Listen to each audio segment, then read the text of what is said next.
Meaning of Foreign and Commonwealth Office.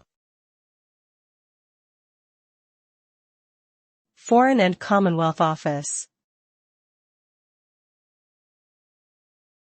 Foreign and Commonwealth Office. Foreign and Commonwealth Office. Foreign and Commonwealth Office.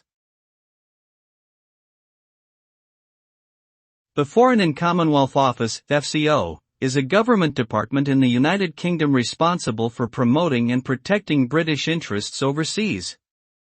The FCO manages diplomatic relations with other countries and international organizations, providing advice and support to British nationals traveling or living abroad. They also work to promote democracy, human rights, and sustainable development globally. In addition, the FCO leads on foreign policy and works closely with other government departments to ensure that Britain's national interests are represented and protected on the global stage.